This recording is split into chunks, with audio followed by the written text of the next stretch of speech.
Regret. That deeply human feeling that appears when there is nothing left to fix. The silent echo of decision made too late, or maybe too soon. That invisible weight that clings to our conscience. And that neither time nor redemption can ever truly erase. And what better game to illustrate that meaning of regret than Resident Evil 4 Remake? A history most of us remember for its unforgettable action moments, its iconic lines, "Where's everyone going? Bingo?" and its complete reinvention of the horror games. But deep down, beneath all of that, it's a history about guilt, about how its characters live and die chasing what they believe is right, and trying to make peace with the mistakes of their past. It's not about rescuing a person, it's a history about failure, and what it means to live knowing things could have been different if it hadn't been for you.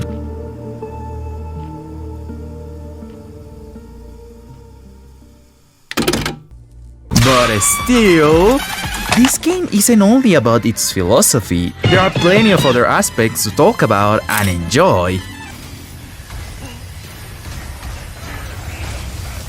Even to compare it with its early versions. So let's set the philosophy aside for now and start an analysis and reflection of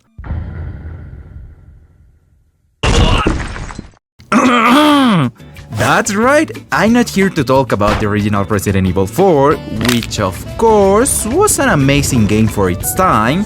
I'm here to talk about its remake, and without a doubt, it's one of the best games I have ever played on my entire life. The game delivers stunning graphics, excellent gameplay, and a phenomenal history, retelling in a way the same original tale, but I feel they put way more emphasis on several characters this time, at the cost of removing certain parts of the original game. But let's not generalize this beautiful piece of work, and let's start with the basics.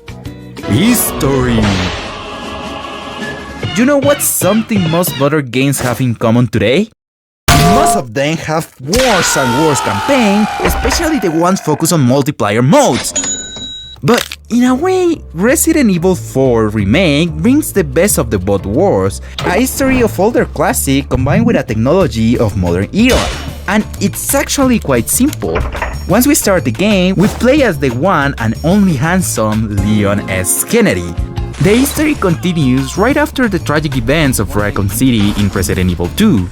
Our mission on this time is to rescue the president's daughter, Ashley Graham, who went missing somewhere inside a small village in Spain Hill. The adventure begins as soon as we arrive at the mission's drop-off point, thanks to two police officers who drive us there in their patrol car. From that moment on, we can freely move around to the map, exploring, fighting enemies, finding checkpoints, upgrades, side quests, and much more. But don't get too ahead of yourself just yet, stick around a little bit longer and we will talk about that later. After progressing a bit through the history, we come across a rather important event in the game, where we met someone, let's say, quite interesting individual. And yes, it's exactly who you think I'm talking about. Come, Sancho Panza! Let us rescue the Princess Dulcinea! To me, Luis Sierra has always been one of the most memorable characters in Resident Evil 4, and I'm not just talking about the remake, I mean even back in the original version of the game. From the very beginning, when he's introduced, he gives off that vibe of being funny, charismatic, and surprisingly empathetic. He even managed to have a small, friendly chat with Leon, though that little conversation doesn't last long, because just a few seconds later, one of the main villains of the game shows up, the Chief Menendez, who, after completely breaking us, throwing us across the room, and knocking us out with a single hit, changes the entire direction of the history. We soon find out that we have been infected with the same virus that destroyed the entire village, Las Plagas. When we wake up after that fight, we are chained next to Luis, and only a few minutes later, we manage to escape. After all of that, but Leon and Luis go their separate ways, and we return to our main mission, rescuing the president's daughter. During this mission, we come face to face with none other than Ada Wong, the ultimate manipulator and character developer of the entire Resident Evil saga. And even though Leon's interaction with Ada is short, one thing is very clear to me. Leon is still a simp with a capital S. In fact, his full name should be Leon Simp Kennedy. But I get it. Everyone will do it for Ada Wong. Very smooth. That reunion was completely necessary for the history to move forward, because thanks to meeting Ada, just a few minutes later, we are finally able to find the main objective of the game, Ashley Graham. At first, she doesn't trust us, thinking that we are infected too and about to gut her like a pig. But after taking a good look at our masculine charms, she decides to trust us. Okay. And so, together with Ashley, we begin our journey once again, this time to escape the island. Now, of course, that all sounds way too easy when you put it like that. The key factor is that if you remember, we are infected with the virus. And what a surprise! We are not the only ones infected. As the history progresses, we discover that Ashley is also infected and even further along in the process than we are, making our escape a whole lot more complicated. Eventually, her infection reaches a point where she can be completely controlled by the virus, and we see it clearly when we are separated from her as the virus in her blood takes over. Even so, after countless boss fights, epic battles, legendary soundtracks, and a few unfortunate losses, we finally reunite with Ashley, rescue her with a little help, and get rid of the virus that's been making our lives hell. After a few more intense events, we reach to the final act, which, well, is pretty much what you would expect. A permutated get-up final boss, a critical explosion, tons of over-the-top action, and of course, the backflips. And also, Leon farming aura while rejecting the president's daughter. You don't need me. And credits. At this point, I think I'm going to speak with complete honesty. Even though I already played the original game, this one felt completely different, with so many new things to notice and appreciate. And man, what an absolute masterpiece! So I'm giving it a well-deserved 9 out of 10. Now let's continue with the next one. Atmosphere. Our next topic covers something very important for any game to be truly appreciated by its community, and that is graphics and atmosphere. Honestly, just by showing you this cinematic, what more could you expect? The graphics are stunning and the overall atmosphere is bullish and detailed, giving you that truly feeling of being trapped in a post-apocalyptic village overrun by a virus that has turned every village into something trying to kill you. The physique of the characters when they move, fight, or perform actions feel incredibly smooth and natural. And I found really funny that they keep the villages angry Spanish dialogue when they insult you. Because, well, the game takes place in Spain, what more do you expect? The variety of enemies is pretty much the same as the original game. We have got the regular villages, the parasite head freaks, the chainsaw guy, the dogs, and the regenerators.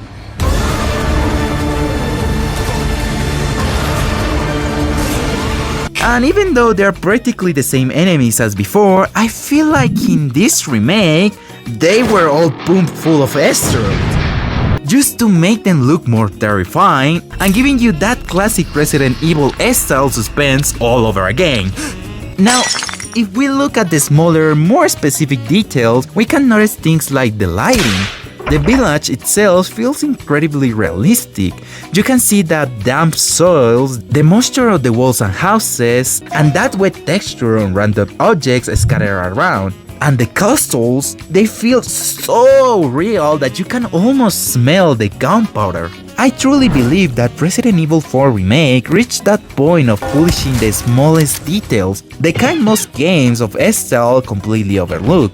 It honestly feels like the developers wanted people to make those YouTube videos comparing the Resident Evil 4 graphics to every other game out of there, just like they do with Red Dead Redemption 2. Red Dead Redemption 2 versus TV Snake Edition. Even so, from the very beginning, I was like, wait a second, this game looks kinda familiar to me.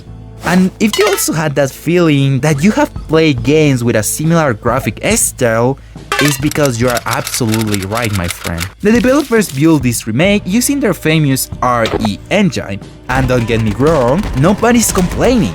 Their games still looks absolutely phenomenal. Every texture in Resident Evil feels like it could speak, like it's trying to express the exact mood the developers want you to feel in each area and mission. I mean, come on! A well-crafted atmosphere always gives me more tension than something that looks like it was made of cardboard with zero soul. Every village, island, castle, and enemy carries an unique aura, a different kind of energy that gives you the exact emotion you need at the right moment. I don't want to draw this topic out too long. If you like what you see so far, go and buy it and experience it yourself. For me, and now, my final score is a well-deserved 10 out of 10. Let's continue with the next point. Let's be real for a second. A game can have an amazing history, excellent graphics, but if the gameplay sucks, no one's gonna finish it. But don't worry, my little friend, Resident Evil 4 doesn't disappoint. Unlike the original game where the movement felt kinda stiff, blocky, and awkward to control, the Resident Evil 4 Remake found the perfect balance between both worlds, giving us the smooth and responsive combat that we needed. In short, Resident Evil 4 Remake makes every move you make feel like it has a real weight. It's not as fast as the hyperactive games we are overstimulated nowadays, but it's also not clunky like the 2005 versions. The RE engine truly pulled off something that once seemed impossible for this kind of game. They made movement feel human and not mechanical. Leon is no longer a walking tank like he was back in the 2005. Every move you make actually has resistance, aiming has a slight intentional delay, and your weapon's recoil forces you to wait a bit longer before shooting again, if you want your bullets to actually hit the target, of course. The result of all of this is a gameplay that, while comfortable and smooth, still carries that classic tension, making every movement feel like a small challenge itself. Now, another thing worth of mentioning is the camera perspective over Leon. In the original game, this kind of perspective was already revolutionary for its time. It actually made things really tricky for the developers, since they didn't want people to tear them apart for changing too much. But honestly, they didn't need to change the essence of it at all. Instead, the studio just turned their brains and said, you know what? If we can improve the mechanic, let's perfect the details. And that's exactly what they did. In the original game, you had to stand completely still if you wanted to shoot, which obviously made the zombie's job a whole lot easier when it came to tearing you apart. But in Resident Evil 4 Remake, now you can aim, shoot, and move all at the same time, giving you way more ways to play and a lot more freedom in combat. Example number 2. You know what's one of the most satisfying feelings video games have given us recently? It's doing this! That's right, the unforgettable parry, the most brutal way to prove to your enemy that you are far superior to them. And I think that in Resident Evil 4 Remake, more than just polishing feature, it was something completely necessary for the game to actually be enjoyable. And I say that because in the original game, most of the enemies could launch attacks that were impossible to dodge. And I don't think the movement system from the original game really helped much to avoid the game over screen era. That's why being able to parry things like this and this feels not only incredibly satisfying, but also epic to witness. But adding a mechanic like this to a game such as Resident Evil 4 created a new problem for the developers. If you could literally defend yourself from any attack, and when I say any, I mean anything, then how could the game still be considered even remotely challenging? And that's where my example number 3 comes in. You see, in the original Resident Evil 4, your knife was an indestructible weapon. You could use it as many times as you wanted to finish off your enemies. And honestly, this was a pretty logical mechanic if you ask me. In the original game, the knife mechanic balanced things out. You couldn't deal the damage from distance, but you could fight up close. Of course, the downside was that being up close also meant being way more exposed to enemy attacks. That's why the knife was indestructible.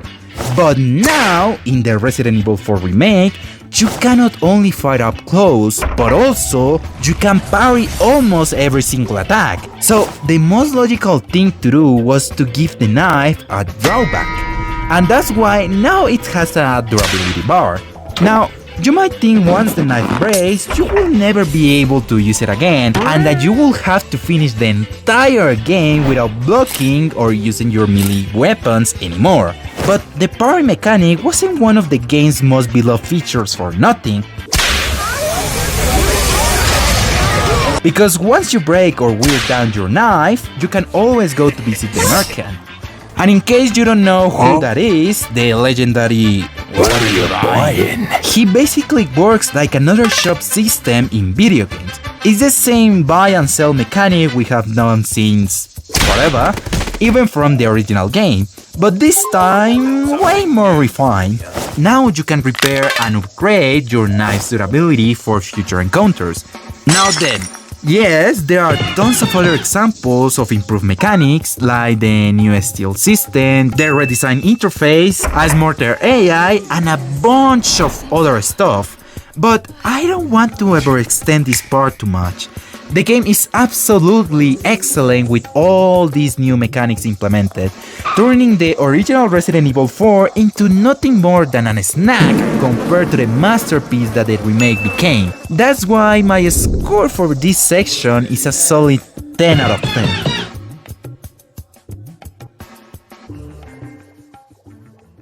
Even so, this game offers so much more than just being a remake, because if you look closely, it delivers a message about trauma, betrayal, regret, redemption, and more.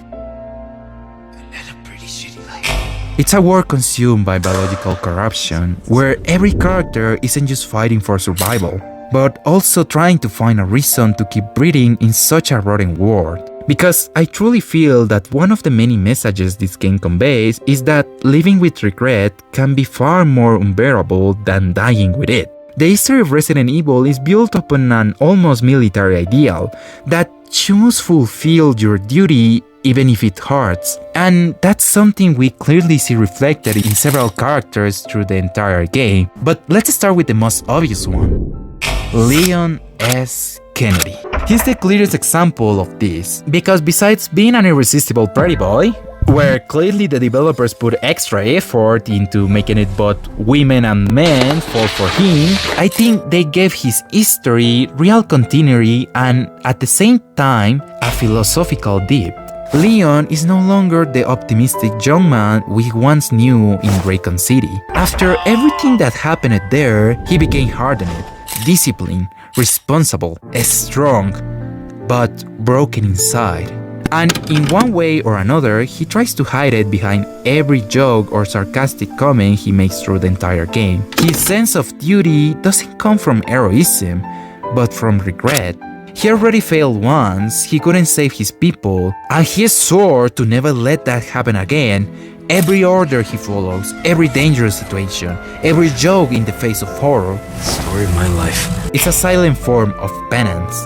Classical stoicism thought that the duty was the only path toward inner peace, but Leon takes that idea to the extreme. He lives serving a state that uses him, upholding a police ideal he no longer even believes in, because the only alternative he has left is to accept the emptiness. Duty becomes a cage, and the game makes sure we understand that from the very beginning. Now, Leon is the clearest example we can mention, since we play as him for almost 95% of the game, with the other 5% being that brief mission where we control Ashley.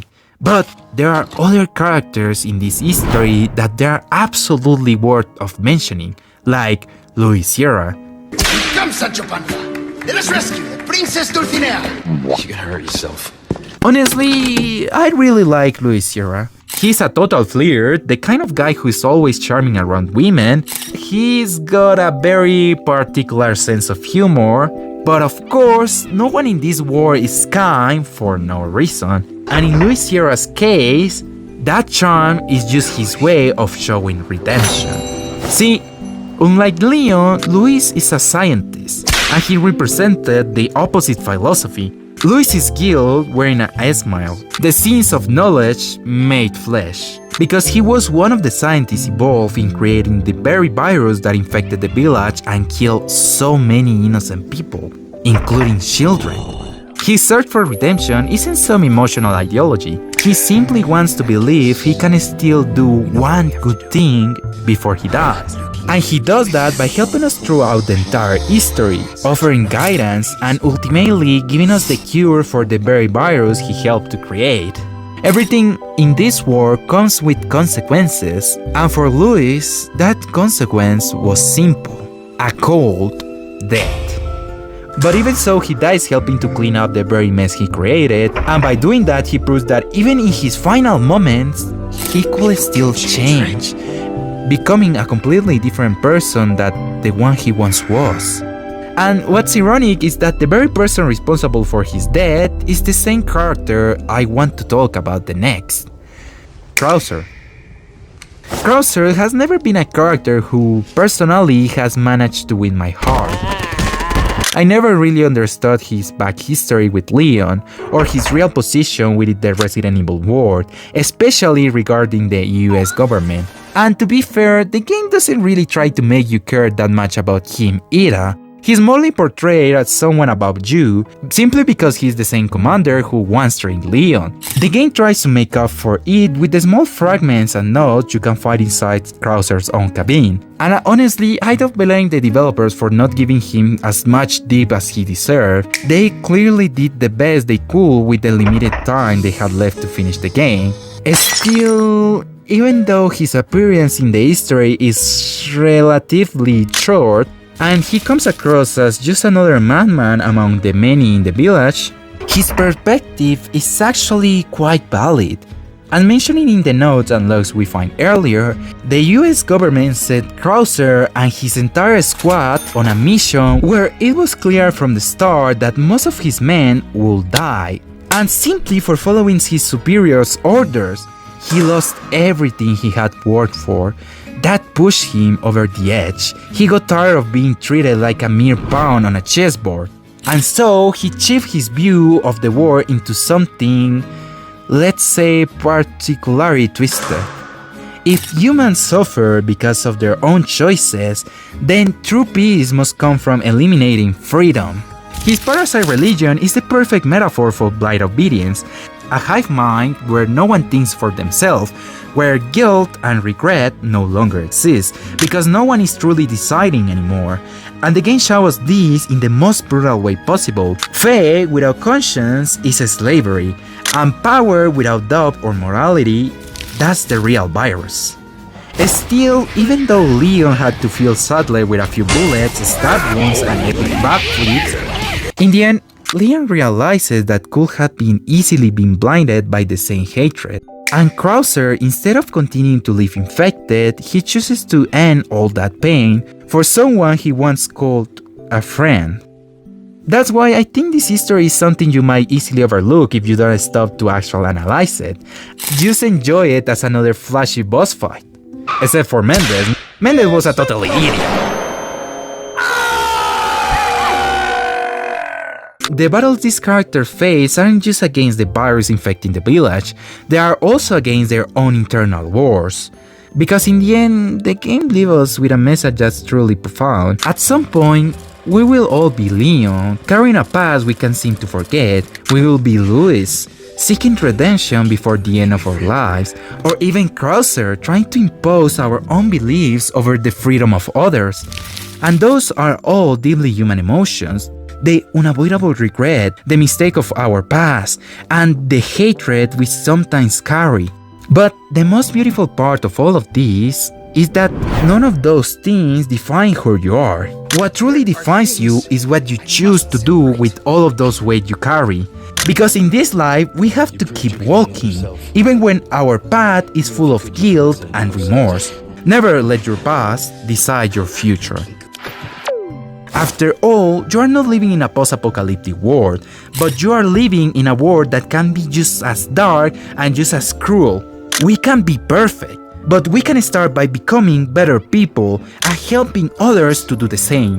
Without a doubt, Resident Evil 4 Remake is one of those rare gems we have been lucky to experience over time. Everything in this game deserves to be celebrated. But just as it delivers all the best elements of a modern masterpiece, it also leaves us with a deep, unforgettable message. One that we should all take to heart. And yet, as always, my final and greatest conclusion will be: does the air get its name from the earth, or does the air get its name from the earth?